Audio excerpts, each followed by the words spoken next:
Hola a todos y a todas. Soy Raquel, animadora sociocultural de la Casa Municipal de las Personas Mayores de Getafe. Hoy os traigo un nuevo episodio de Mujeres en la Historia. Espero que os guste.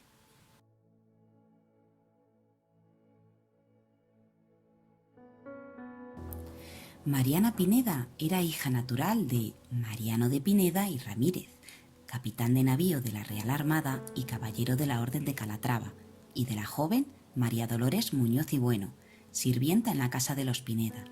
El impedimento por la ley de los matrimonios desiguales en la escala social impidió la unión de sus padres. Mariana Pineda Muñoz nació en Granada el 1 de septiembre de 1804.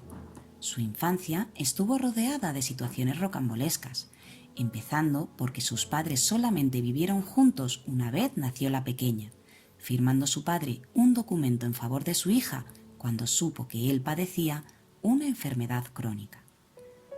Poco tiempo después, sin embargo, el padre denunció a la madre de Mariana por haberse apropiado de unos bienes en nombre de su hija. Cuando falleció Mariano, la niña se convirtió en su heredera universal y quedó bajo la tutela de su tío, José de Pineda, ciego de nacimiento. Al contraer matrimonio José de Pineda, la niña fue dada en adopción a José de Mesa y a Úrsula de la Presa, prósperos comerciantes, que la aceptaron como a su propia hija y la educaron en el Colegio de Niñas Nobles de Granada. Mariana recibió una buena educación y se convirtió en una joven de extraordinaria belleza. A los 14 años de edad, en 1818, conoció a un militar retirado, de delicada salud, comprometido en la lucha contra Fernando VII, 11 años mayor que ella, llamado Manuel de Peralta y Valle, del cual se enamoró. Manuel y Mariana, teniendo ésta 15 años, se casaron el 9 de octubre de 1819, pero en la primavera de 1822, cuando ésta tenía 18 años, Mariana quedaba viuda, siendo ya madre de un hijo, mientras su herencia, acaparada por la mujer de su tío José, seguía en litigio, por lo que sus padres adoptivos continuaron asumiendo la economía familiar. Se ha supuesto que los ideales liberales de Mariana fueron fruto de esta relación con Manuel de Peralta, aunque también se dice que al parecer fue en su propia casa, centro de reunión de liberales, donde Mariana vivió la agitación clandestina contra el poder absolutista y donde conoció a Manuel. Pero, ¿por qué se genera todo este movimiento liberal? Pues porque tras la Guerra de Independencia, Fernando VII anuló la Constitución de 1812 y durante años mantendría un sistema absolutista impuesto con las armas y el miedo. No obstante, entre 1820 y 1823 tuvo lugar lo que los historiadores denominan trienio liberal.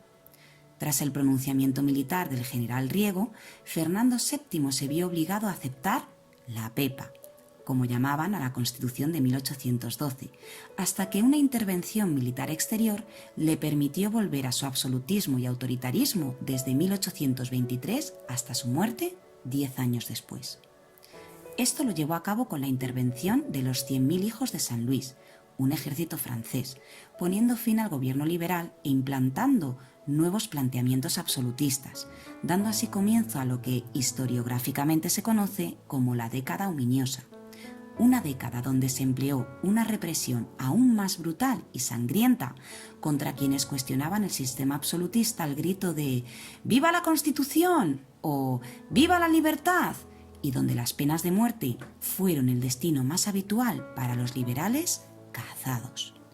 En este contexto político y social, y a pesar de su difícil situación al quedar viuda, Mariana siguió con sus creencias políticas, lo que la llevó a ayudar y acoger en su humilde hogar a distintos miembros del Partido Liberal perseguidos durante los tiempos del absolutismo de Fernando VII. Fue entonces cuando se intensificó la actividad militante de Mariana Pineda y la policía, al efectuar un registro en su casa, encontró pruebas que la relacionaban con los exiliados de Gibraltar, lo cual dio lugar a su primer proceso.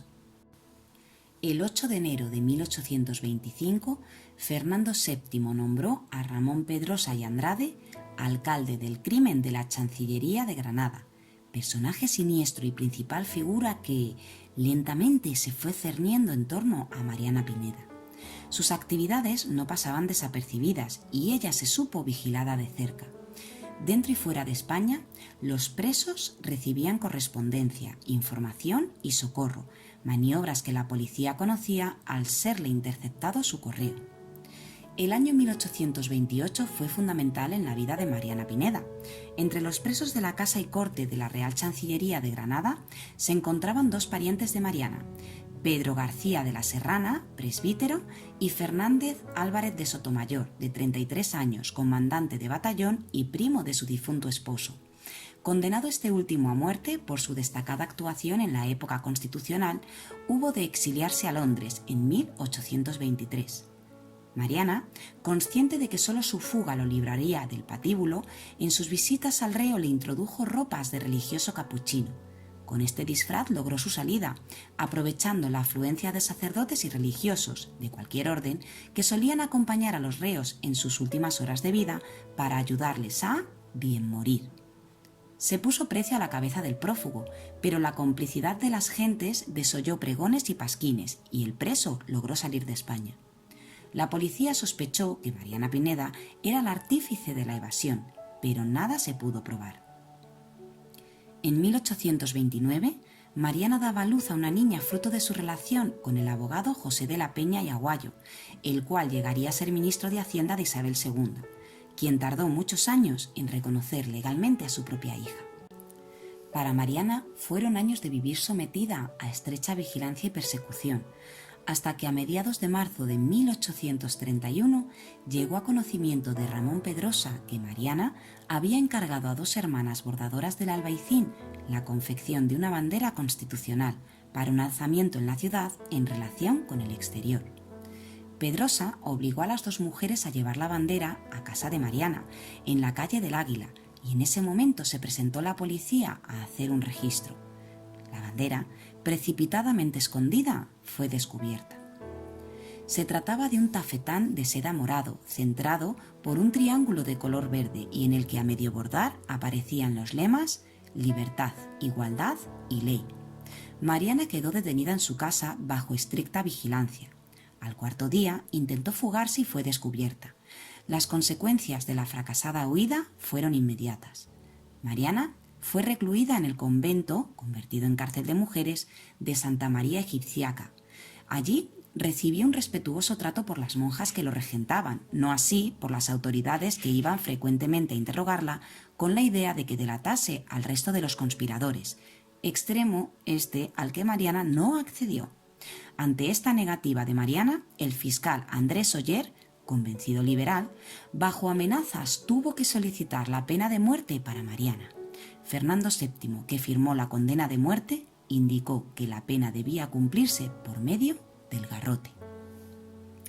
La condena se apoyó en el artículo 7 del decreto del 1 de octubre de 1830, que decía así: toda maquinación en el interior del reino para actos de rebeldía contra mi autoridad soberana o suscitar conmociones populares que lleguen a manifestarse por actos preparatorios de su ejecución, será castigada en los autores y cómplices con la pena de muerte.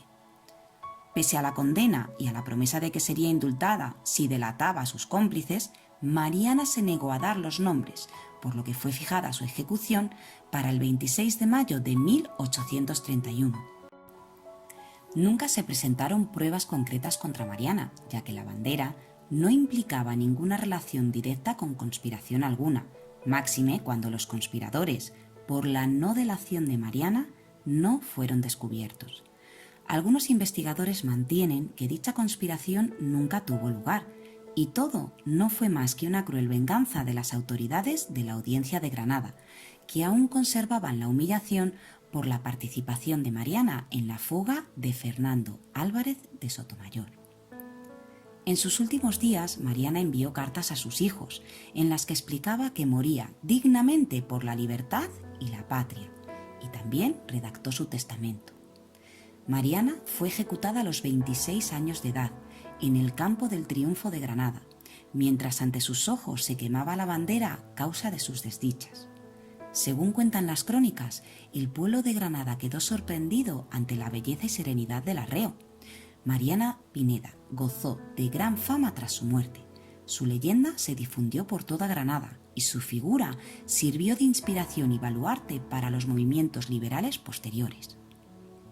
Casi un siglo después, en 1925, el insigne autor granadino Federico García Lorca escribió la obra Mariana Pineda, en la que narró esta historia, que se estrenó el 24 de junio de 1927 en Barcelona, con decorados y vestuario de Salvador Dalí y con Margarita Xirgu en el papel protagonista. Mariana tuvo una vida breve y una muerte injusta, pero Mariana Pineda se convirtió en un mito y en un símbolo de la libertad.